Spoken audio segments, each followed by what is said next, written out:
역할과 책임 토론회를 시작하겠습니다. 시작에 앞서서 가지고 계신 휴대전화는 진동 또는 무음으로 부탁드리겠습니다. 다시 한번 확인해 주시면 감사드리겠습니다. 먼저 본 행사에 앞서 국민의례를 진행하겠습니다. 모두 자리에서 일어나 앞쪽의 국기를 향해 서주시기 바랍니다.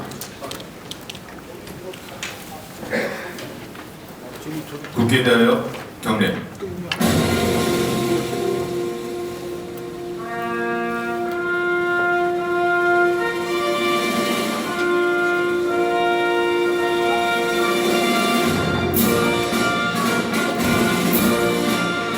나는 자랑스러운 태극기 앞에 자유롭고 정의로운 대한민국의 무궁한 영광을 위하여 충성을 다할 것을 굳게 다짐합니다.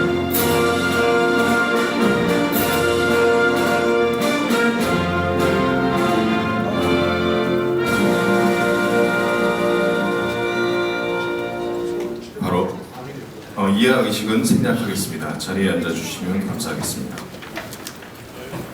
그럼 지금부터 본격적인 토론회를 시작하겠습니다.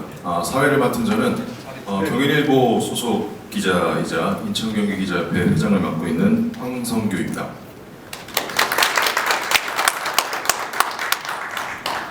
네.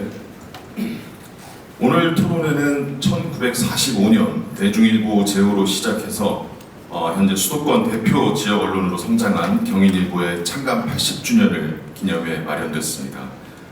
먼저 홍정표 경인일보 대표이사 사장의 개회사가 있겠습니다. 단상으로 모시겠습니다.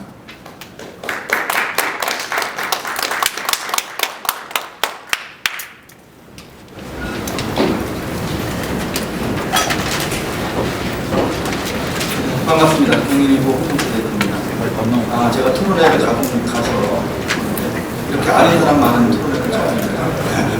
모르는 분이 그냥 다 이렇게 익숙한 분들이 있어서 마음이 좀 놓이는 것 같습니다. 그래서 오늘 경인일보 창간 80주년을 기념하는 토론회를 갖게 돼서 기쁘게 생각합니다. 그리고 여러분들 만나게 돼서 더욱더 반갑습니다. 경인일보는 아까 말씀드렸듯이 1945년 10월 7일 날 창간했습니다. 대중일보에서, 인천에서 발행되는 대중일보에서 발언을 해서 오늘에 이르고 있습니다. 80년 성사입니다. 수도권 주민들의 사랑 덕분이라고 생각합니다. 이 자리를 빌어서 감사하다는 말씀드립니다. 이 행사를 바로 개최해 주신 김승원 우리 더불어민주당 의원님과 송덕준 국민의힘 의원님께 특별히 감사드립니다. 두 분은 경인일보라면 정말 큰 애정과 관심을 보여주시는 대표적인 후원자라고 생각하고 있습니다. 앞으로도 많은 관심과 애정을 부탁드리겠습니다. 고맙습니다. 그리고 공동발제자로 나서는 조용준 박사님, 그리고 언론진흥재단 김혜영 선임연구원님께도 감사드립니다. 또 토론회 좌장을 맡아주신 황희가 경기대 경찰행정과 교수입니다. 토론에 참가하는 김희근 박사님, 윤태호 문화체육관광부 미디어 정책과장님, 민진영 경기 인원연 공동대표님께도 감사드립니다. 그리고 오늘 우정 출연 주신 강덕구 의원과 배준영 의원님께도 감사드립니다.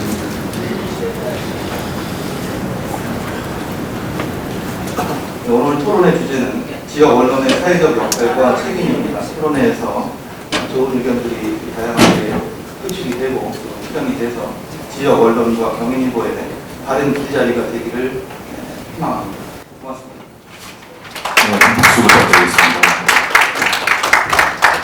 다음은 오늘의 뜻깊은 행사를 마련해 주신 두 국회의원을 모시고 인사 말씀 듣겠습니다. 국회 의정 관리에 따라서 선수 순으로 송석준 의원님 먼저 모시고 인사 말씀 청하겠습니다.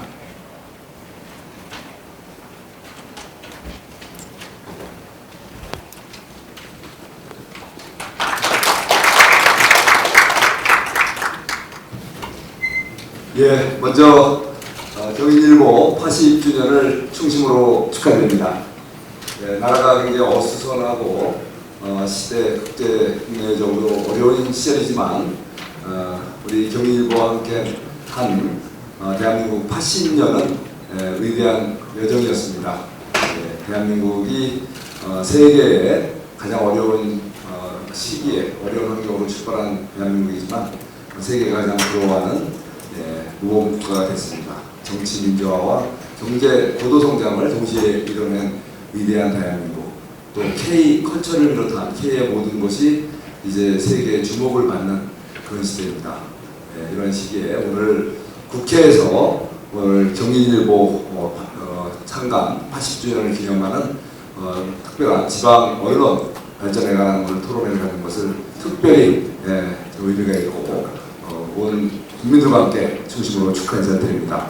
우리 홍정표 대표님 인사하셨지만 오늘 우리 대한민국 국회가 다 같이 경인일보의 오늘의 역사, 대한민국의 중심 언론으로서 독선 이 자리를 같이 축하드립니다. 오늘 함께 행사를 준비해 주신 우리 김승원 의원님 정말 감사드리고요.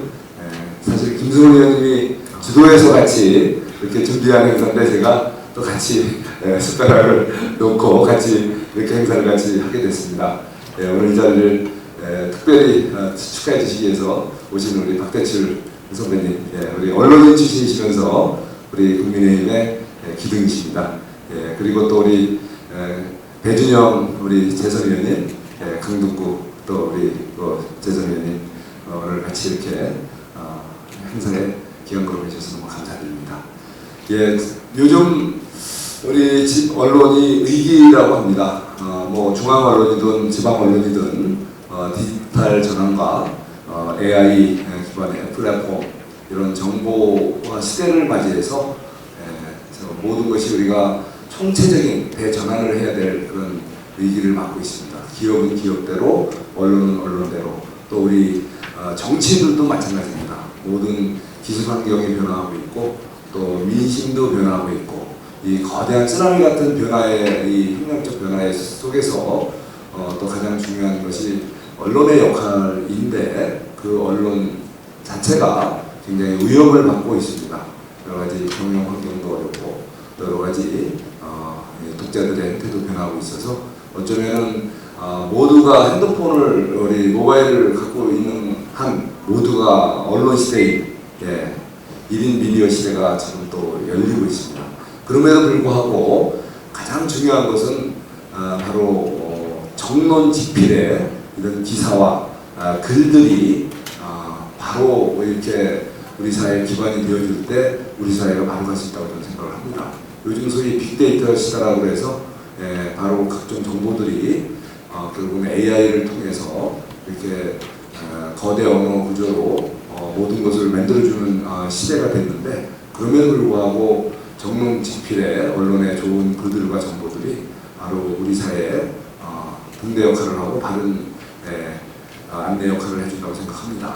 바로 경인일보의 과거 역사가 그랬고 앞으로 펼쳐질 날들에도 경인일보는 그런 역할을 확실히 할 거라고 믿습니다. 오늘 두 분의 우리 또 발제를 통해서 우리 지방 언론이 이 시대에 맡고 있는 위기 요인에 대해서 어떻게 극복을 할 것이고 또 앞으로 진정한 지역균형 발전과 또 새 시대를 여는 그런 방향에 대한 비전을 우리 한번 오늘 토론을 통해서 느껴볼 수 있을 것 같습니다. 오늘 함께해 주신 한 분 한 분께 다시 한번 감사 인사드립니다. 우리 사회가 이렇게 극도로 분열되고 이렇게 또 총체적으로 안보, 경제 모든 면에서도 위기 상황이지만 이 혼돈의 이 격동의 이 상황이 오히려 대한민국에게는 기회가 아닌가 싶습니다. 이 어둠이 짙은 어둠이 지나고 나면 여명이 온다고 합니다. 바로 이 빅뱅의 혁명적 변화를 통해서 경인일보가 바로 우리 대한민국의 최고 언론으로 뚝 서고 우리 대한민국이 다시 영롱하게 빛나면서 세계를 이끌어가는 시대가 열리기를 기대하면서 제 인사 가름하겠습니다. 여러분 고맙습니다. 축하드립니다. 큰 박수 부탁드리겠습니다. 다음은 제가 수원 장안구에 거주하고 있는데요. 우리 동네 의원님이시죠. 더불어민주당 김승원 의원님 앞으로 모시겠습니다.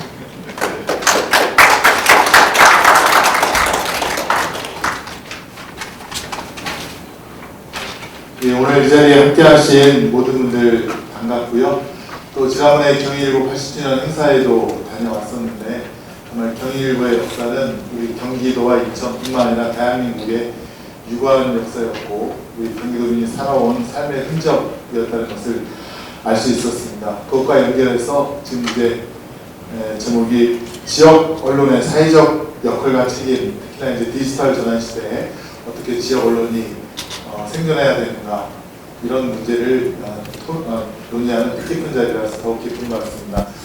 언론이 권력으로부터도 또 대기업과 같은 재벌로부터도 또 플랫폼으로부터도 독립해서 본연의 그 기능을 잘 하려면 역시 국민의 신뢰를 얻는 것이 가장 우선인 것 같습니다. 늘 그런 신뢰를 정론 지필로서 지켜주시고 앞장서 주시는 경인일보 홍정표 대표님께 진심으로 감사드리고 또 뜻깊은 행사 같이 주최해 주신 우리 송석준 위원님께도 정말 감사드립니다. 법사에 있을 때는 일주일에 몇 번씩 뵀었는데 요즘은 이렇게 뜻깊은 기념 행사에만 또 이렇게 인사를 드리게 됐습니다. 또 인천에서 오신 우리 배준영 의원님, 국민의힘 박대철 의원님 감사드리고요. 또 우리 경기도의 큰 일꾼이시고 구지사까지 하셔서 경기도에 대해서는 누구보다 잘 아시는 강덕구 의원님께서도 함께해 주셔서 진심으로 감사드립니다. 저는 그 미디어 바우처법을 통해서 언론의 생태계가 좀 더 공정하고 또 독과점 구조를 벗어나는, 그래서 지역민의 삶이 지역 언론에 의해서 기록이 되고 또 아젠다가 되어서 지방자치단체가 지방분권이 실현되는 그런 대한민국을 꿈꾸고 있습니다. 함께해 주신 여러분들도 같은 꿈을 꾸고 계신가 생각하고요. 저부터 앞에서부터 열심히 그 꿈의 실현을 위해서 열심히 일하도록 하겠습니다. 고맙습니다.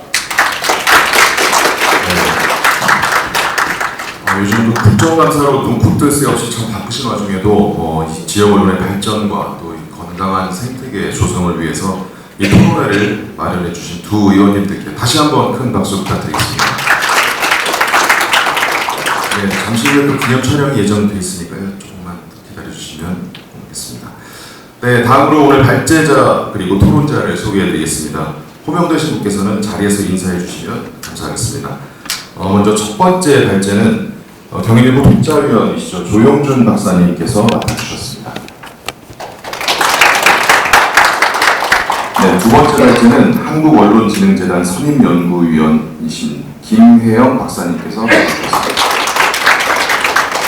네, 다음은 토론자를 소개해 드리겠습니다. 경인일보 독자위원장이시고요. 오늘 지정토론의 좌장을 맡으신 황의갑 경기대 경찰행정학과 교수님입니다. 다음은 김위근 퍼블리시 최고 연구 책임자님. 네, 다음은 윤태욱 문화체육관광부 미디어정책과장님이십니다. 네, 마지막으로 민진영 경기민주언론시민연합 공동대표님 오셨습니다. 네, 아까 그 인사말에도 좀 언급이 되셨는데 오늘 또 참석해주신 의원님들이 계셔서 간단하게 짧게 모시고 한번 좀 인사말 듣는 시간을 갖겠습니다. 국민의힘 박대출 의원님 오셨네요. 단상으로 잠깐 한번 모시겠습니다.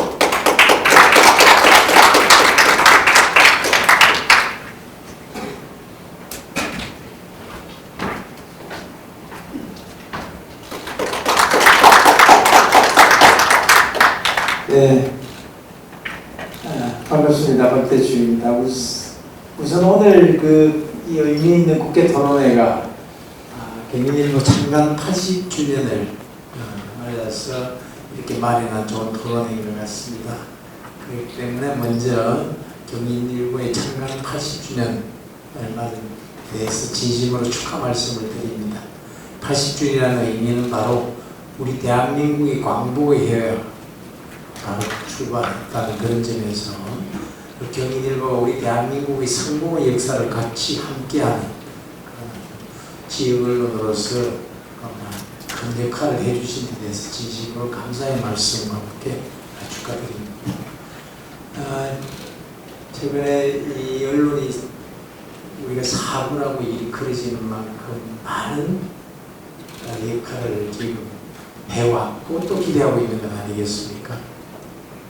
그런 특히나 또 AI 시대를 맞아가지고 우리가 이 사회의 나침판으로서 많은 우리가 정보를 우리 국민에게 어떻게 전달해서 그것을 이 사회의 선도 역할을 맡게 되느냐 그런 의미에서 또 지역 언론에서 앞으로 독한 비중을 차지하는 그런 역할이 기대되는 그런 예식이라고 생각합니다. 동시에 위기와 기회를 함께 가지고 있는 이 전환기적 시대에 지역 언론의 역할을 경인일보가 잘 수행할 수 있도록 국회에서 좀 제도적인 뒷받침을 하도록 하겠습니다. 오늘 송석준 의원님, 김성원 의원님 오늘 좋은 토론에 이렇게 말해 주셔서 진심으로 감사드리고요. 함께해 주신 우리 의원님들 그리고 경인일보 관계자님께도 축하의 말씀과 감사의 말씀을 드립니다. 고맙습니다. 네, 박수 부탁드리겠습니다. 다음은 우리 더불어민주당 강득구 의원님 모시겠습니다.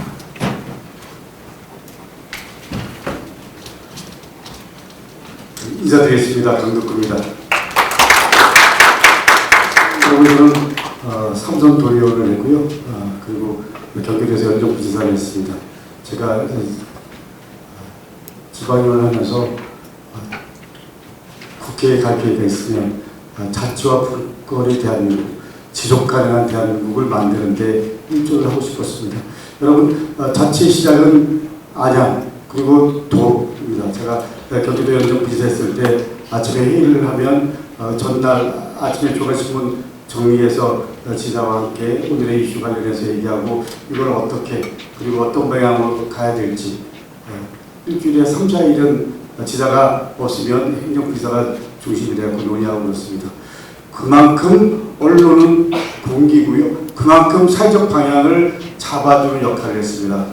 제가 이런 말씀 드리면 그런 역할을 하고 있는 언론이 미디어 매체 환경이 변하면서 어떻게 보면 그리고 모든 게 중앙에서 다 흡수하면서 지방 언론이 역할이 어떻게 보면 점점 위축되고 그리고 환경이 점점 어려워지고 있습니다. 근데 인정하게 말씀드리면 우리가 자치와 불공 국가로 지향한다고 하지만 사실은 자치도 그리고 지방 언론도 점점 힘들어지고 있습니다. 그런 의미에서 저는 지역 언론 발전 지원 특별법 꼭 제대로 개정해야 된다는 게 제 생각이고요.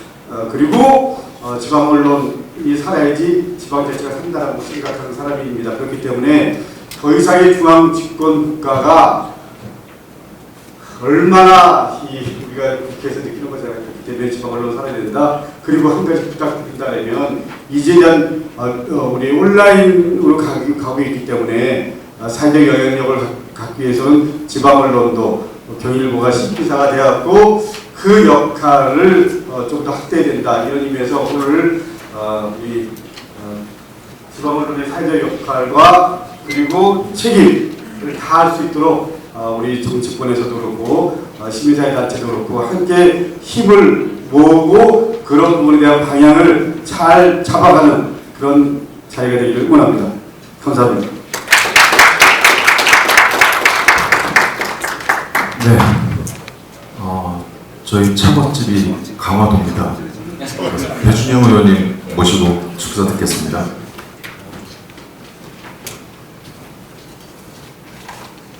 네, 안녕하십니까. 배준영 의원입니다. 저는 오늘 경인일보에 감사 인사를 드리러 왔습니다. 80주년 동안 대중일보 1945년 창간이고 정말 정론직필의 길을 걸어오셔서 지역에 정말 많은 도움이 됩니다. 홍정표 회장님 정말 감사합니다. 얼마 전에 80주년 기념 그 마라톤 대회 갔는데 한 10,000명 정도 오신 것 같아요. 그래서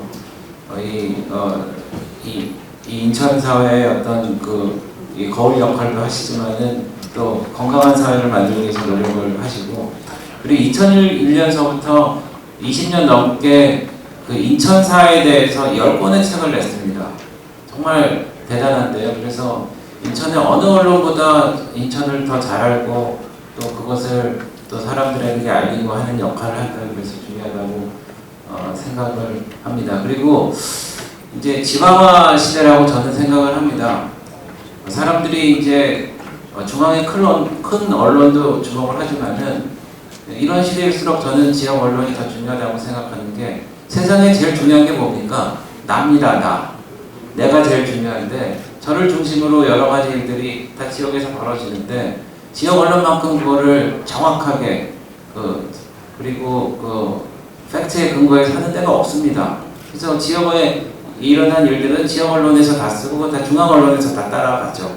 그러니까 말하자면 지역 언론이 이 시대의 리더인 겁니다. 그래서 그런 측면에서 다시 한번 감사드린다는 말씀을 드리고 오늘 이런 뜻깊은 행사를 열어주신 우리 존경하는 송석준 의원님, 김승원 의원님 정말 감사드리고요. 함께한 우리 또 존경하는 우리 박대철 의원님, 또 우리 교육위에서 같이 계시던 강덕규 의원님, 이인선 의원님 다 감사드립니다. 고맙습니다. 네,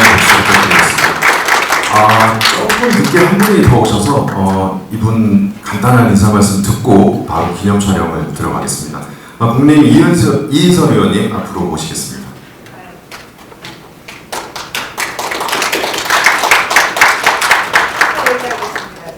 대구 출신이라서 지역으로는 관심이 많고요.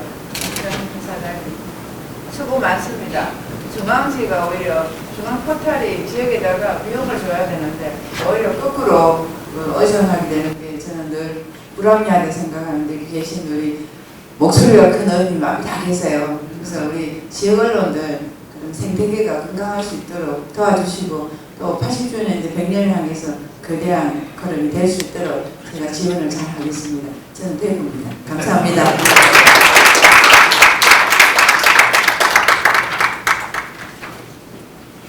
네, 오늘 바쁘신 와중에 참석해 주시고 또 좋은 말씀까지 해주신 의원님들께 다시 한번 감사드리고요. 기념 촬영이 먼저 좀 있겠습니다. 내빈 여러분들께서는 좀 앞쪽으로 단상 위로 올라와 주시면 감사하겠습니다.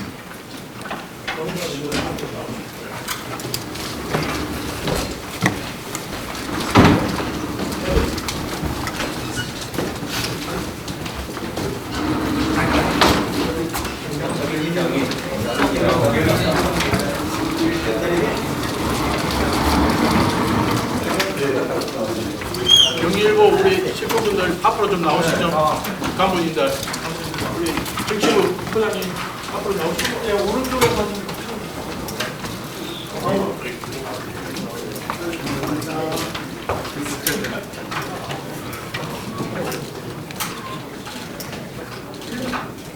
얘기하겠습니다. 제가 예전에 들었던 얘기 중에 기자와 검사와 국회의원이 밥을 먹으면 누가 밥값을 내나 이런 농담이 있었습니다. 뭐 답은 아시죠? 다 식당주의 내는데 그만큼 기자라는 역할은 권력의 한 축이 되겠습니다. 그 권력의 한 축은 어떻게 주어진 거냐? 당시들은 권력을 감시하는 의미에서 그 권력이 주어졌습니다. 지금처럼 매체 아까 1인 미디어 시대 이전에 언론사가 일방적으로 국민들에게 한 방향의 여론을 생성할 때는 훨씬 더 그 권력이 컸죠. 근데 지금같이 채널과 미디어 환경이 변하면서 그 영향력이 좀 분산이 됐습니다. 그런 분산으로 인해서 한 가지 나타나는 문제가 광고가 줄었습니다. 예전에는 독점적 지위에서 언론사들이 지역 언론사도 마찬가지 중앙 언론사도 독점적 지위에서 광고를 많이 수주했는데 그 광고의 수주가 많이 줄었죠. 만약에 저에게 유튜브 300만 구독자한테 광고할래, 조선일보한테 광고할래 그러면 저는 어디서 할까요? 유튜브 300만한테 광고를 할 것 같습니다. 같은 비용이면. 그만큼 그런 매체가 다양화되면서 기존의 레거시 미디어들의 영향력이 줄면서 광고도 같이 줄어드는 현상이 나타납니다. 근데 이렇게 광고가 줄는데 어떻게 그 언론사는 경영을 할 수 있느냐? 이게 정부 지원금에 대한 부분이 이제 있는 거죠. 정부 지원금. 근데 여기서 이상합니다. 정부를 감시하라고 있는 게 공기로서의 언론인데 감시 대상인데 지원금을 받는다고? 이건 좀 이상한 구조가 아닌가라는 생각이 드는데 그러면 언론사는 왜 정부로부터 광고를 받는 것인가? 그 구조를 좀 경제학적 의미에서 좀 한번 찾아보겠습니다. 폴 삼멜슨이라는 사람이 있습니다. 이 사람이 이제 현대경제학의 아버지라고 하는데 이 사람이 노벨 경제학상이라는 것도 이 사람이 만들었어요. 근데 69년도에 제1회 노벨 경제학상을 본인이 만들고 만든 사람이 받기가 뭐하니까 2등회 제2회 수상자로 스스로 자처를 하면서 노벨 경제학상 2회 수상자인데 이분이 공공재라는 개념을 하나 만듭니다. 그 공공재라는 개념은 두 가지 도구를 사용했습니다. 하나는 경합성이라는 건 뭐냐면 선착순이라는 의미입니다. 하나는 배제성. 무언가를 재화나 서비스를 사용하는데 배제를 한다. 뭘로? 돈으로. 그러니까 선착순의 경합성과 돈의 배제성 두 개를 갖고 2x2 이런 행렬을 만들어서 그 재화를 구분을 했습니다. 그래서 우리가 일반적으로 아는 얼마 전, 몇 년 전에 허니버터칩이라는 게 있었어요. 내가 만약 1,000원이라고 하면 내가 1,000원을 가지고 편의점에 갔어요. 허니버터 좀 주세요. 매진입니다. 다 팔렸어요. 쫀득이 치고지를 했어요. 그러면 내가 배제성을 가지면서도 경합성에서 뒤졌기 때문에 사지는 못하죠. 이런 재화를 보통 사적재라고 얘기를 하고요. 그리고 경합성은 있는데, 그러니까 선착순인데 돈은 들지 않는 재화들이 있습니다. 가만 보면 이게 공유자원이라고 합니다. 공유자원은 원래부터 자연 그대로 하나님이 만들어준 그대로의 것입니다. 하나님이라는 뜻에서 오해하지 마시고. 그래서 예를 들면 바닷가 연안에 제주도 가보시면 그 제주 지역에서 가장 힘이 센 조직이 어딘지 아십니까? 해녀 어촌계입니다. 그럼 거기서 저 같은 일반인이 들어가서 뭐 정복 달라고 그러고 뭐 하려고 그러고 야 들어가지 마봐 이런단 말이에요. 그러면 저는 그러죠. 야 이게 네 거야? 아니잖아요. 이거는 원래 자연 그대로 있었던 건데 왜 네 맘대로 그걸 들어오지 말라 들어오라 하느냐. 이런 것들을 공유자원이라고 합니다. 공유자원이 심해지면은 공유지의 비극이라는 것이 발생을 하죠. 그래서 먼저 선점하는 사람이 임자가 되기 때문에 남용이 되고 공유지의 비극이 발생합니다. 그런 것들이 이제 산업혁명 시대에 나타나면서 인클로저 운동으로 발전이 되기도 하고 그런 거죠. 그 다음에 이제 경합성은 없는데 배제성이 있는 게 있어요. 이건 뭐 누가 선착순이고 뭐 그냥 쓰는데 쓸 때 돈 내. 이런 것들이 있어요. 주요 재화로는 뭐 전기가스, 상하수도 이런 것들이죠. 이거는 개인이 가질 수가 없어요. 괜히 돈이 아무리 많아도 개인이 인프라를 까는 것도 적절치 않다고 봅니다. 왜냐하면 삼성에서 야 상하수도는 우리가 깔고 우리가 할게. 그리고 생활 필수제인데 이거를 어느 특정 기업이 간다는 말이 안 되기 때문에 정부가 인프라를 깔고 그 깐 거에 대해서 사용하는 만큼의 돈을 내는 것이 요금제의 개념이 되겠습니다. 대표적인 요금제가 우리 고속도로로 그 요금제인데 2018년부터인가요? 그때부터 어떤 일이 있냐면 명절 때 고속도로 요금을 면제를 해주죠. 거기서 그게 파퓰리즘이 이런 말이 많았는데 제가 만약에 이제 명절 때 서울에서 부산을 간다 그러면 가는 방법은 크게 두 가지입니다. 고속도로를 타거나 국도를 타거나. 근데 국도는 돈을 안 내요. 근데 시간이 많이 걸려요. 근데 난 시간을 줄이기 위해서 돈을 내고 빨리 고속도로를 탈 거야. 이렇게 되면 돈을 내고 가는 거죠. 근데 이게 명절 때 하도 사람이 모이다 보면은 이 고속도로가 저속도로화 됩니다. 그럼 이게 돈을 받는 것이 맞느냐라는 논쟁이 사실 과거에도 있었습니다. 그래서 어느 순간부터는 이제 명절 때 고속도로 무료화를 이제 하게 되는 거죠. 자, 이 두 개 경합성도 없고 근데 배지성도 없는 게 있습니다. 이게 바로 우리 공공재라고 하는데 우리가 일반적으로 공공성이 있으면 공공재라고 하는데 정확하게는 배제성이 없고 경합성이 없는 것이 공공재입니다. 대표적인 게 국방, 경찰, 소방 서비스 등을 얘기할 수 있는 거죠. 근데 제가 이제 집에 도둑이 들어서 112 전화해서 아유 경찰서 저희 집 어딘데요? 도둑이 들었어요. 몇 번지라고요? 몇 번지입니다. 지난달하고 작년에 세금 미납해서 우리 출동 못합니다. 이런 얘기를 하지 않죠. 그렇기 때문에 여기서는 정부 실패라는 것이 발생을 하는 거죠. 공공재는 원래 세금으로 운영해야 되는데 세금을 내지 않는 사람도 프리라이딩 하면서 쓰다 보니까 정부 실패라는 것이 이제 발생을 하게 됩니다. 자, 요 표를, 아주 기가 막힌 표를 제가 살짝 응용을 해봤습니다. 응용을 해보면 생산 주체와 재화의 성질로 이렇게 좀 나눠봤습니다.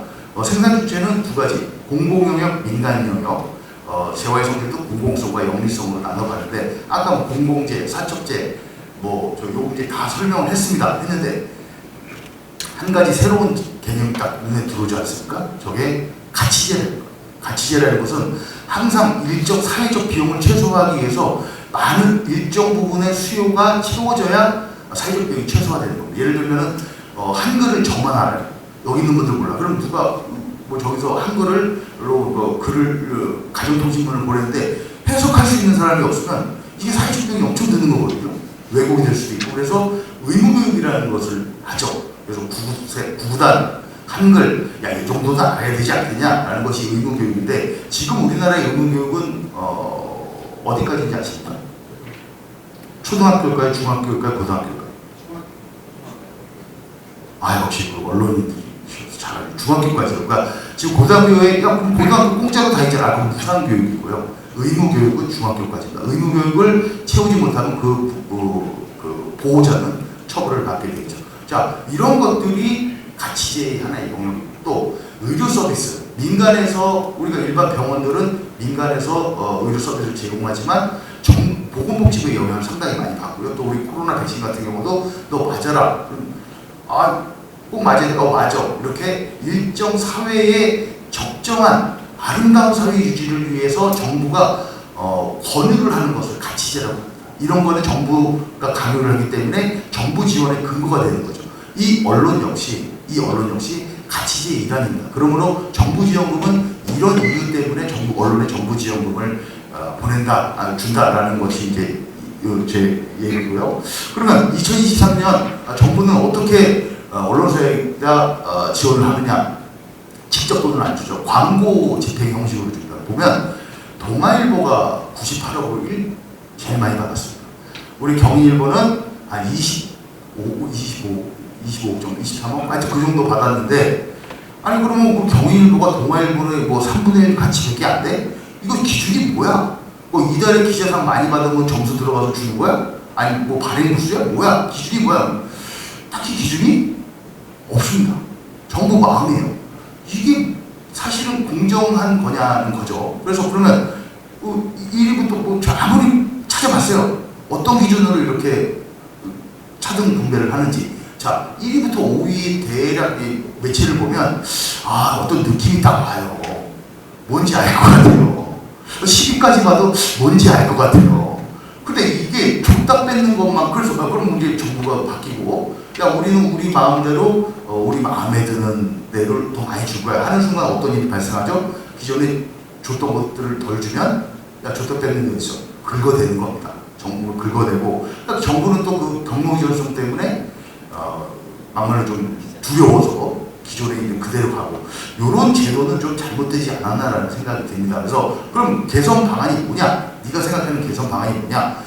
제 생각에는 개선 방안이 원래 언론은 구조가 권력을 감시하는데 그 감시 대상인 권력으로부터 정부 지원을 받는다? 이건 옳지 않다. 그러면 사실 언론의 역할은 누가 판단해야 되냐? 국민, 시민, 독자들이 판단을 해야 된다는 거죠. 그러면은 정부 지원금 40개 언론사 정부 지원금이 1,560억인가 그렇게 됐습니다. 그거를 대략 그분들 다른 거 다 합치면 더 많죠. 그걸 갖다가 언론의 기사의 질을 보고 그리고 국민들이 직접 바우처 이거는 이제 김승원 의원이 발의했던 미디어 바우처법과도 어떤 동일선상에 있는 얘기인데 그렇게 되면 언론은 정부의 입맛에 맞추는 것이 아니고 독자, 시민, 국민의 입맛에 맞추는 겁니다. 그리고 중앙 언론들은 이런 식으로 이제 많이 지원을 받는데 우리 지역 언론은 중앙 언론은 더 중요한 역할을 합니다. 이게 중앙이라는 표현지가 적합한지는 모르겠지만 일단 그 지역의 기록자 그리고 지역 민주주의의 장, 토론의 역할 그리고 이 공사에 대한 혹은 이 시행에 대한 것들에 대한 건전한 비판 이런 것들이 지역 언론이 상당히 많은 역할을 하기 때문에 그런 좋은 기사들을 쓰는 지역 언론에 더 많은 바우처를 주기 위해서는 더 많은 것보다는 이제 좀 뭐랄까요 공정한 바우처를 주기 위해서는 시민 참여형 공익 구독제 도입이 상당히 큰 의미가 있을 거다라는 말씀을 드리면서 10분 넘었는지 모르겠습니다. 저는 제 발표는 이것으로 마치겠습니다. 감사합니다.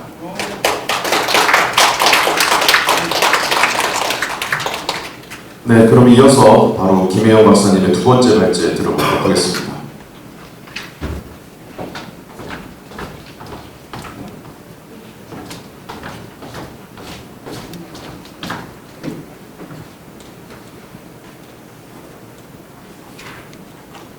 네, 안녕하십니까. 한국언론진흥재단 김혜영입니다. 오늘 이 중요한 자리를 마련해 주신 국회의원님 또 경인일보사에 크게 감사드립니다. 경인일보사가 앞서 말씀하신 것 같이 굉장히 대한민국과 함께하는 유서 깊은 언론이고 또 지역 언론의 상징인 것 같습니다. 제가 찾아보니까 이달의 기자상을 7회 이상 수상하셨고 기타 지역 언론에서는 독보적인 위치를 가지고 있는 것 같습니다. 한국 저널리즘의 현장을 지켜온 언론사인 것 같습니다. 그런데 문제는 뭐 이미 아시다시피 앞서 말씀하신 것 같이 이렇게 빛나야 우리 언론에, 특히 지역 언론의 현실이 녹록지 않기 때문에 말씀을 드려야 할 것 같습니다. 결국 언론이라는 거는 아까 조용준 박사님도 말씀하셨지만 이제 공공성을 가집니다. 저는 뭐 공공재라고 써놨는데 물론 경제학적 개념에서 공공재는 아닙니다. 비경합성, 비배제성이 없고 그렇다 보니까, 그렇지만 그거보다 더 중요한 역할을 수행하기 때문에 또 이제 가치재라고 표현을 해주셨습니다. 그렇기 때문에 단순히 지역 언론이 이제 어려운 현황에서 혼자 할 수가 없고 지원금도 필요하고 보조금도 필요한 것 같습니다. 앞서 정부 광고 말씀도 주셨는데요. 여기 문택 과장님도 와 계시고 또 저희 언론진흥재단에서도 정보 관련 업무를 하고 있습니다. 저희도 좋은 언론사에 많은 이제 정부 광고가 배정될 수 있도록 노력을 하고 있는데, 한 가지 뭐 말씀드릴 것은 이제 정부 광고라는 거는 이제 대가를 가지는 거래 행위의 성격을 일부 가지고 있기 때문에 제가 중점적으로 말씀드릴 것은 다른 이제 보조수단이라든가 아니면 어떻게 진흥을 시킬 수 있을까의 문제에 대해 많이 고민을 해봤습니다. 말씀드린 것 같이 언론이 본질적으로 공공성을 가지고 방송이 주파수를 이용하니까 앞서 예를 것 같이 뭐 방송, 지상파 방송 같은 것은 거의 사실상 공공재 역할을 수행하는 것 같습니다. 또 온라인 매체도 이제 플랫폼을 사용하다 보니까 뭐 카카오톡 같은 것들이 논란이 되는데 사실상 공공재입니다. 근데 신문이라는 것을 살펴보면 내용에서 공익성을 실현해야 되는 공공재인 것 같습니다. 그러다 보니까 뭐 지역신문이라는 게 단순히 그냥 정보를 전달하는 뉴스 이상의 가치를 가지는 것 같습니다. 지역사회의 기업을 보존하는 아카이브고, 그런데 아까 여러 번 설명해 주셨듯이 지역신문이라는 게 사기업입니다.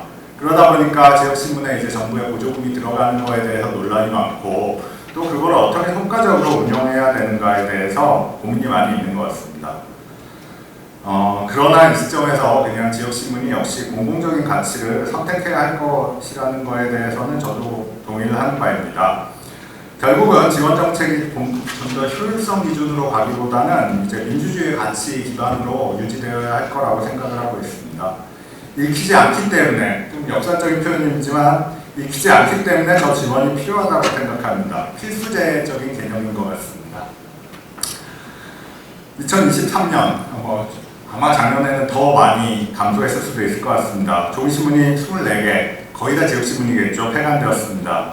지역 일간지의 한 43%가 연매출 10억 원 미만입니다. 주간지를 살펴보면 절반 가까이, 87% 정도가 1억 원 미만입니다.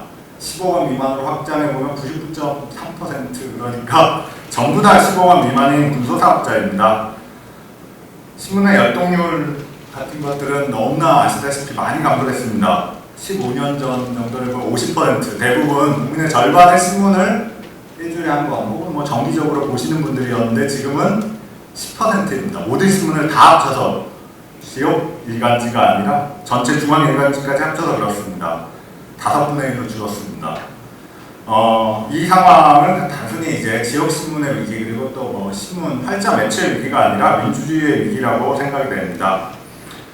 자, 해외 사례를 살펴보면 굉장히 많은 자료가 있습니다. 일단 생략을 해놨는데 뭐 미국이나 이런 데서 뉴스 사막화가 심각합니다. 주 단위로, 카운티 단위로 지역신문이 하나도 존재하지 않는 주가 많습니다. 근데 우리는 좀 다르죠. 우리는 너무 이제 과밀하게 밀집된 지역과 이제 분단위로 보면 지역신문이 하나도 없는 지역이 있습니다. 그래서 좀 더 경쟁에서 살아남을 수 있느냐를 살펴보면 오히려 그렇지 않습니다. 외국의 사례에서 이미 입증됐습니다. 지역신문이 소멸되면 지역 경제가 많이 위축됩니다.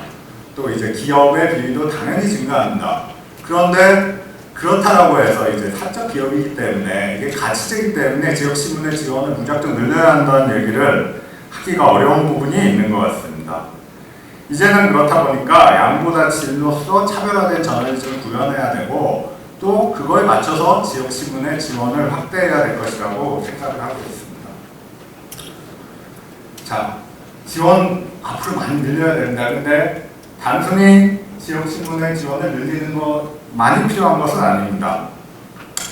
자, 현재 뭐 정부 광고에 직접적인 보조금 성격을 가지는 지역신문 발전 기금을 살펴보면은 우리나라는 80억 수준입니다. 제일 높을 때도 뭐 200억에 실질적 운영비용이 못 미쳤습니다.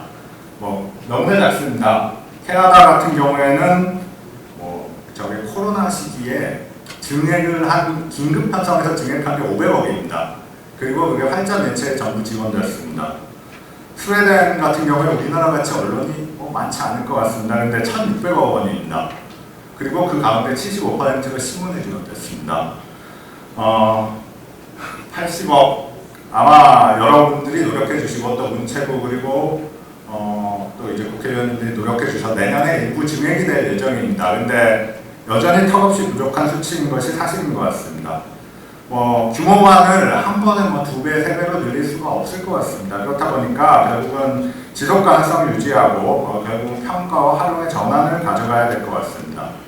성과 평가를 강화하고 또 이제 지역 주민의 참여를 언론사가 늘리고 그리고 말씀드린 것 같이 미디어 바우처 같은 새로운 제도 또 그리고 아까 박사님 의견을 주신 것 같은 새로운 시민 참여형 구독 모델 같은 것들을 만들어 가야 할 것 같습니다. 핵심은 단순하게 이제 큰 언론사에 많이 지원하고 작은 언론사에 적게 지원하고 혹은 잘하는 언론사 혹은 느낌적으로 잘하는 언론사에 많이 지원하는 게 아니라 사회적 영향력이 크고 얼마나 사회적 변화를 만들 수 있는 언론사에 크게 지원하는 것이 중요한 것 같습니다. 지역신문이라는 게 결국은 이제 단순한 보도의 장을 넘어서 새로운 커뮤니케이션 생태계를 만들고 지속성장 가능 구조를 만들어야 하는 것 같습니다. 흔히 언론 매체에서 특히 신문에서 만들 때 AI 그리고 디지털 매체가 확산이 위기라고 얘기를 합니다. 그런데 사실 파트너가 되어야 할 것 같습니다. 경인일보에서도 K-인사이트, AI 뉴스 검색 이런 것들을 많이 도입하고 있습니다. 더 나아가서 이제 단순하게 독자한테 서비스를 제공하는 것을 넘어서 B2B 모델을 만들어야 할 것 같습니다. AI를 뉴스의 요약 그리고 독자 분석 도구로 활용하는 시도는 이미 많이 활성화되고 있습니다. 아직 지역 언론들은 경인일보가 선도해서 잘 하실 것이라고 생각하지만 많이 부족합니다. 근데 저는 편집 보조를 넘어서 이제 의제 설정이나 아니면 독자 반응을 재는 바로미터가 되어야 될 거라고 생각을 합니다. 기술이 도구지만 이제 저널리즘은 품격을 유지하는 수단이 되어야 한다고 생각합니다. 지역신문이 지역 문화의 플랫폼이 되어야 할 것 같습니다. 학교, 지자체, 공공기관과 협력사업 같은 것, 단순히 수익사업으로 시작하는 것이 아니라 협력 모델을 만들고 또 그것들을 홍보하는 작업들이 계속되어야 될 것 같습니다. 지역의 언어나 정체성을 담은 콘텐츠들을 많이 만들어가는 것, 그리고 그런 콘텐츠를 이제 양적인 평가를 넘어서 질적으로 평가할 수 있는 제도가 마련되어야 할 것 같습니다. 결국 이제 생존이 아니라 단순 생존이 아니라 진화의 과정을 계속 만들어 나가야 되고 다양한 시도가 이제 가능성 있는 시도가 인정받아야 할 거라고 생각하고 있습니다. 경제학적인 개념으로 얘기하면 경제학이라기보다 하나 역설인 것 같습니다. 지역 언론이 일종의 몬티올 딜레마에 처해 있는 것 같습니다. 정책 선택도 마찬가지인 것 같습니다.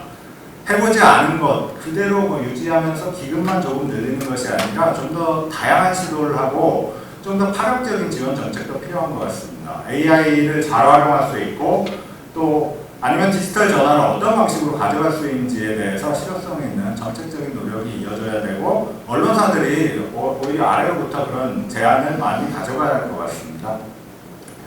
지역신문이라는 것이 결국은 지역사회 기록자이자 또 주민의 동반자가 됨으로써 그것 자체로서 가치가 있다고 생각합니다.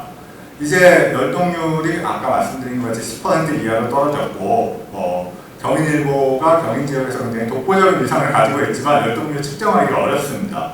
다른 작은 분수한 지역신문들은 너무나 낮은 열동률인데 그럼에도 불구하고 결국은 이제 지방자치 그리고 지역 균형 발전을 위해서 필요한 가치가 큰 것 같습니다. 그리고 또 동시에 단순한 기록자나 감시자가 아니라 주민의 동반자가 되는 언론사가 되어야 할 것 같습니다. 지역신문 시장이 결국 민주주의의 실험장인 것 같습니다. 경인일보에 사실에 써있는 것 같습니다. 그러니까 지역 발전 그리고 문화 창달 그리고 그거를 통해서 결국은 위국하는 그런 언론사가 되는 것이 모든 지역 언론의 목적이고 지역 언론이 그 존재만으로서 존립만으로서 그런 가치가 있다고 저는 믿고 있습니다.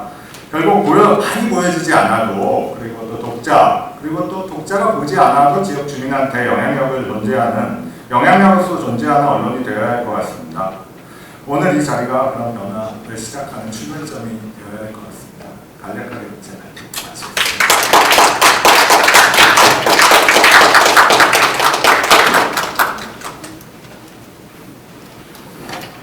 네, 김혜영 박사님, 읽히지 않기 때문에 더 지원을 해야 한다. 지역신문은 민주주의의 필수제라는 말씀이 기억에 남습니다. 다음은 이제 이 두 가지 발제에 대한 지정 토론을 시작하겠습니다. 토론자로는 총 4분이 참석하시게 되는데요.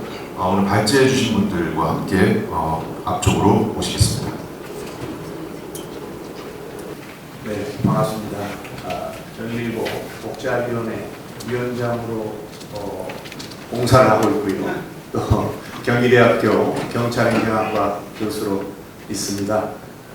저는 사실 이쪽 경희대학교는 본사 근처에 20년 가까이 이렇게 거주를 하고 있고 직장도 그쪽 지역입니다. 그래서 경희일보가 어떤 방향으로 이 발전을 위해서 노력하고 있는지 제가 그 지역 주민들의 의견도 많이 듣고 또 저 스스로도 그동안 관찰하고 또 조언도 하고 하는 이런 역할을 배우고 있습니다.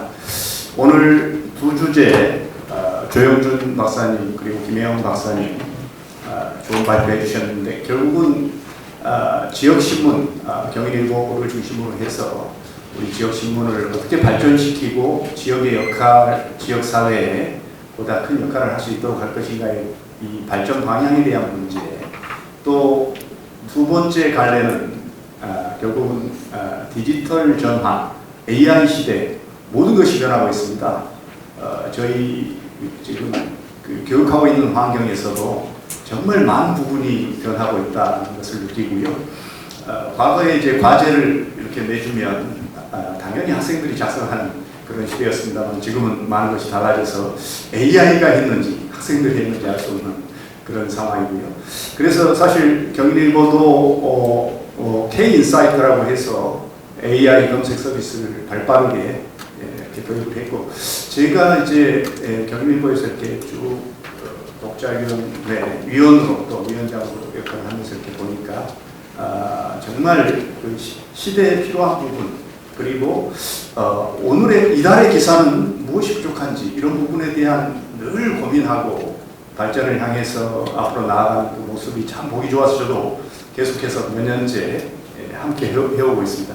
사실 오늘 토론은 1차, 2차로 순서지에는 나눠져 있습니다만 사실은 종합해서 저희들이 의견을 제시하는 그런 기회가 되고요. 저는 중간중간 이 토론 진행하면서 의견 제시를 하고 또 지정 토론 이후에 우리 플로어에 계신 우리 분들도 우리 그 지역 신문 어떻게 살리고 이 발전을 위한 대전환을 어떤 방향으로 가는 것이 올바른가에 대한 의견 제시를 할 수 있는 기회를 드리도록 하겠습니다. 먼저 오늘 조영준 박사님, 김혜영 박사님 좋은 발표해 주셨고요. 토론으로는 제가 이제 그 진행을 맡아서 하고 있습니다만 세 분이 수고를 해주십니다. 준비를 또 해주셨고요. 김희근 퍼블리시 최고 연구 책임자께서 오셨고 김희근 박사님 그리고 윤태욱 김희근 박사님 인사 잠깐 하시죠. 네. 그리고 윤태욱 문화체육관광부 미디어 정책과장 나오셨습니다. 그리고 경기민주언론 시민연합 공동대표 윤원연 공동대표로 민진영 대표님 나오셨습니다. 그러면 준비하신 토론 내용을 중심으로 김희근 박사님부터 토론을 진행을 하고 저희들이 그 부분에 대해서 서로 논의하는 시간을 갖도록 하겠습니다. 김희근 박사님 먼저 부탁합니다. 네, 제가 10분 이내로. 네. 예. 안녕하십니까, 김희근입니다. 사실은 이제 경인일보 80주년을 맞이했고요. 또 이제 올해가 또 지방자치가 30주년 역사가 있고요. 95년에 지방자치가 이제 새롭게 부활이 되었죠. 그 이후에 30년이 지났는데 과연 지방자치제가 이제 제대로 운영되고 있는지를 한번 들어볼 필요가 있을 것 같습니다. 잘 아시겠지만 이 모든 책임은 사실은 법부와 행정부의 책임이라고 볼 수가 있고요. 지방자치가 잘 제대로 실현되지 않는 상황에서 지역 언론 또는 지역 경제가 활성화될 것이라고 하는 그런 어떤 희망 섞인 목소리는 사실은 문제가 되고 있는 거죠. 어쨌든 지방자치가 잘 운영되고 지역 경제가 활성화되어야지만 지역 언론이 많이 활성화할 수 있다는 생각입니다.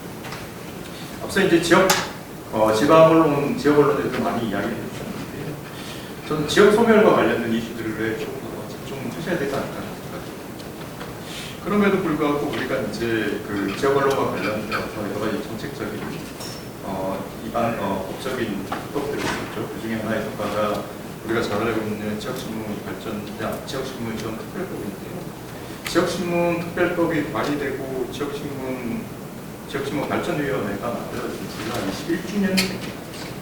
그럼에도 불구하고 사실은 지역 언론과 관련된 여러 가지 지원 정책들에 대해서 많은 불만을 가지고 있는 게 현실입니다.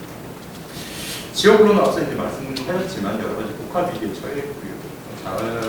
잘 아신 것처럼 지역 경제가 활성화되지 않기 때문에 지역의 어떤 위기, 지역 소멸, 지역 언론의 위기가 여기에 대응해서 위기의 골이 깊어지고 있고요. 그럼에도 불구하고 잘 아시겠지만 언론 매체 수는 증가하고 있습니다. 인터넷 언론도 증가를 하고 있는 것이고요. 그래서 지역 언론적 측면에서 보게 되면 지역 언론이 살아남기 힘든 구조 속에서 경쟁자가 훨씬 더 많아지고 이런 위기가 또 있는 것이고요. 잘 아시겠지만 플랫폼에 의한 위기도 있습니다. 95년에 우리나라가 최초 인터넷 신문이 만들어졌죠. 그때 당시에 경인일보도 마찬가지겠지만 인터넷 홈페이지 만들기 시작했고요. 그 이후에 벌써 30년이 지났습니다. 잘 알고 있으시지만 포털이라든지 소셜미디어 등등의 플랫폼 사업자들이 언론 전체, 특히 이제 지역 언론의 위기를 가속화시켰고요. 근데 지금은 또 다른 이제 기술적 위기가 나타나고 있습니다. AI라는 위기가 나타나고 있고요. 그래서 여러 가지 이제 해결책들을 전문가들이 이제 제시합니다. 그 중에 하나가 유료 모델이긴 한데요.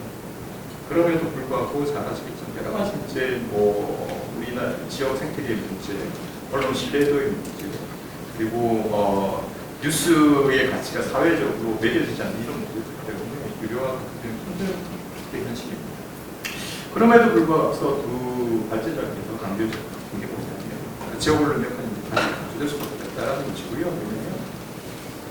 지역 소멸에 대응하고 지방자치의 건강성을 회복하기 위한 첫 번째 길이 지역 언론을 활성화시키는 길이거든요.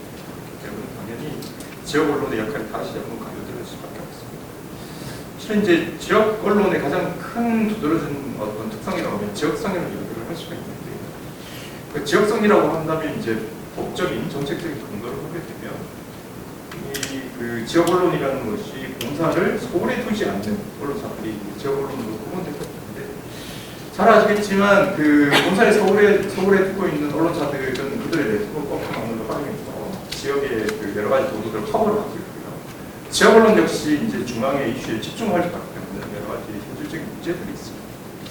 그렇기 때문에 이 지역성이라고 하는 것을 조금 더 현실적인 측면에서 좀 바라보자라고 하는 게 제 의견이고요. 그래서 지리적 위치를 포함해서 주요 이슈를 지역민이나 지역사회의 시각으로 보도하는 것들을 지역으로 봐야 되지 않을까 하는 생각입니다. 지역 언론과 관련되어서 여러 가지 정책 방향들을 이야기를 해주시고 있는데, 사실 이제 이런 어떤 지원 정책이 성공했다고 보기 어렵고요. 큰 틀에서 새로운 지원 정책 방향들을 좀 제시해야 되지 않을까 하는 생각입니다. 한국언론진흥재단 그리고 문체부를 중심으로 해서 여러 가지 지역과 관련된 사업들을 하고 있는데요. 전면 수정보다는 가능성 있는 여러 가지 사업들을 동시다발적으로 진행을 하면서 성공 모델을 만드는 게 현실적이지 않나 봅니다. 저는 한 5가지 정도의 현실 좀 급하다고 생각하는 좀 안배를 좀 말씀을 드리겠습니다. 첫 번째는 이제 미디어 마우스와 관련된 부분이고요. 역시 이제 김승현 의원께서 그 발의를 해주시고 그와 관련된 여러 가지 이슈들을 만들어 주셨죠. 그래서 이와 관련되어서는 중요성이라든지 지역 언론의 관련된 관심이라든지 이런 것들이 계속 가져가야 될 것 같고요. 그 다음에 그 광고와 관련된 부분, 지방자치단체라든지 지방공공기관, 지방공기업의 광고들이 있습니다. 이 광고들을 어떻게 효율적으로 배분하느냐와 관련된 방법론이 절실합니다. 이 방법론에 대한 어떤 개선들이 필요하지 않을까 생각이 들고요. 앞서 이제 그 정부 광고를 말씀해 주셨는데, 정부 광고와 관련된 불만 역시 이 배분과 관련된 방법론이 있지 않느냐 생각이 듭니다. 그래서 새로운 시각의 방법론이 좀 필요할 것 같습니다. 세 번째는 그 플랫폼 기업과의 협력을 통해서 지역 언론 활성화하는 방안, 제한될 수 있는 건 그런 것 같아요. 사실 플랫폼을 통해서 지역 뉴스를 많이 보는데요. 위치 기반 서비스, 위치 기반 기술을 활용해서 지역 뉴스를 제공하는 방법은 예를 들어서 수원 지역에 방문 그 이용객들이 플랫폼을 쳤을 때 수원 지역의 정보라든지 뉴스가 먼저 이렇게 제공될 수 있는 그런 서비스들에 대한 능력들 분명히 필요할 것 같습니다. 이건 당연히 어떤 뭐 강제 노출 사항보다는 이용자의 선택 사항으로 보이면서 현실적으로 가능하지 않을까 생각합니다. 그리고 네 번째는 지역 공동장의 어떤 구축인데요. 사실 이제 지역 언론이 강조돼야 될 지점 중에 하나가 지역 커뮤니티, 지역 포럼 등의 어떤 운영이라고 할 수 있습니다. 조금 더 강화되어야 될 것 같습니다. 그리고 마지막 다섯 번째는 지역 언론 간의 네트워크 구축이라고 말씀드릴 수가 있습니다. 지역 언론의 경쟁력을 높이기 위해서는 지역 언론사 간 협력을 통해서 자원을 공유하는 게 굉장히 중요하다고 생각이 들고 있고요. 공동 취지를 통해서 뉴스 생산, 당연히 보도는 따로 해야 되겠지만 이런 것들이 활성화되는 것들, 그리고 이런 것들에 대한 어떤 정책적 지원 필요할 것 같습니다. 이것은 이제 비용 절감 효과가 분명히 있을 것이고, 그리고 콘텐츠의 다양성이라든지 품질을 확보할 수 있는 전략이 있습니다. 마지막으로 좀 말씀드릴 게, 사실은 이제 제 고향이 노인과 바다의 도시거든요. 부산입니다. 저는 하루에 한 번 이상 부산 지역 언론을 들여다봅니다. 신문이나 방송에서 들여다봅니다. 그래서 지역 언론들이 사실 취향민에 대한 어떤 관리, 보도의 확산 이런 것들도 좀 관심을 둬야 되지 않을까 하는 생각이 듭니다. 일단 발전 네, 우리 김익은 박사님 전체적으로 두 가지 발표 주제에 대해서 전반적인 내용 의견을 말씀을 주셨고, 5가지 우리 지역 언론 활성화 방안에 대해서 구체적인 내용으로 말씀을 주셨습니다. 저는 사실 범죄학, 경찰학을 했는데 왜 오늘 토론 자리에 있나 이렇게 말씀하실 분들이 있을 것 같은데요. 사실 지방자치 그리고 자치경찰의 역할, 그리고 경찰의 역할과 관련해서 지역 중심의 이런 역할이 아주 강조되고 있거든요. 근데 제가 언뜻 한 8년 정도 어떻게 하다 보니 미국에 살았습니다. 살면서 느꼈던 것 중에 하나가 이 지방의 이런 경찰이라든가 공무원들, 그리고 지방 언론의 역할이 지역사회를 되살리는 데 있어서 무척 중요한 역할들을 하더라. 우리 경찰과 범죄학은 지방의 시대라고 하거든요. 지방의 중심의 이런 시대라고 하는데, 지역사회, 그리고 지역사회라고 했을 때 우리 이 아파트 중심의 우리 사회에서 우리가 지역사회를 가지고 있는가, 그래서 이 사라지는 지역사회를 어떻게 되살릴까 하는 노력이 각 모든 공직에서도 진행이 되고 있는데, 이 중에서 리더 역할을 해야 되는 것이 저는 지역 언론이라고 보고 있거든요. 한때 아파트를 열어라 뭐 이런 프로그램이 있었는데 어느 순간 또 사라졌더라고요. 지역 중심의 이 활성화, 지역이 활성화되고 있다. 이런 부분에 있어서 지역 언론의 역할, 이 지금 발표한 토론하신 내용 중에 김익은 박사님 지역 커뮤니티에 대한 말씀을 하셔서 잠깐 언급을 드려봤습니다. 자, 두 번째는 우리 문화체육관광부 미디어 정책과장이신 윤태욱 과장님께서 토론을 해주시겠습니다. 네, 안녕하세요. 예. 저는 공무원 23년 됐는데 토론회 가끔 참석했을 때 공무원스럽게 토론을 하지 않아서 굉장히 지금 의아해하세요. 항상. 지금 원고를 보고 읽거나 그러지는 않고요. 제가 한번 그냥 평소 생각하는 그대로 말씀을 좀 드리겠습니다. 저는 여기 미디어 정책과 부임한 지 한 1년 9개월 됐고요. 윤석열 정부 때부터 시작했고 지금 이재명 정부 때까지 하고 있습니다. 그러다 보니까 또 정부 간에 느껴지는 정책의 미디어 언론 정책의 어떤 변화도 좀 절실하게 좀 느끼고 있는 상황입니다.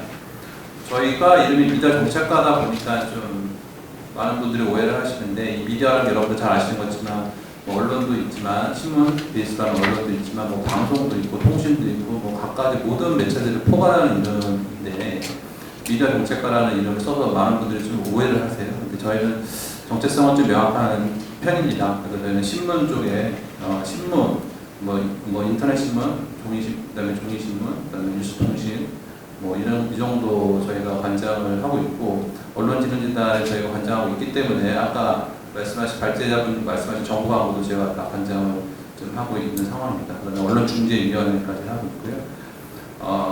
언론중재위원회 저희가 법도 많이 갖고 있습니다. 신문법부터 해서 언론중재법도 지역신문법까지 해서 9개 법안을 제가 총괄을 하고 있습니다. 사실 오늘 주제에 맞게 제가 뭐 이렇게 이름이 사실은 디지털 전환 시대에 이렇게 있어서 처음에는 좀 고사를 좀 했습니다. 뭐 저희가 뭐 사실 제가 뭐 말씀드릴 위치에 있지도 않고 더 전문가분들이 많기 때문에 정부에서 여기에 대해서 뭐 물론 뭐가 있으면 좋겠지만 좀 주제 넘은 것 같아서 좀 고사를 했었는데 그래도 정부의 어떤 발언을 듣고 싶어 하시고 하기 때문에 어떤 신문 중심의 어떤 정책에 대해서 저희가 좀 설명을 드려야 되겠다 싶어서 오늘 좀 참석하게 됐습니다. 저는 지역신문에 대해서는 저도 오기 전에 많은 좀 편견이 있었습니다. 그래서 사실 우리가 뭐 항상 중앙지들을 많이 보고 포털을 통해서 많이 보잖아요. 그래서 뭐 좀 지역지는 좀 아무래도 중앙지보다 좀 혹시 좀 이렇게 생각을 했었는데 오고 나서 많은 생각이 좀 바뀌었어요. 왜냐면 제가 오고 나서 이제 현장을 갔거든요. 그러니까 축정도에 있는 지역신문사를 직접 두 군데 방문을 했는데 더 방문하지 않았습니다. 왜냐면 두 군데만 방문해도 충분히 알겠더라고요. 그 가치를 충분히 알겠고 그때 굉장히 많은 감동을 받았어요. 감동까지 받았고 그분들께서 정말 열의를 갖고 일하고 계시구나. 또 지역 커뮤니티에서 얼마나 큰 역할을 하시는지를 제가 절실히 느꼈기 때문에 그때부터 굉장히 소신을 갖고 사실 윤석열 정부 때도 지역신문 발전 기금을 굉장히 많이 진행을 하려고 했었습니다. 근데 뭐 아시는 것처럼 작년 국회 상황이 녹록지 않아가지고 진행을 못했지만 어쨌든 그 정도로 예정을 갖고 있었습니다.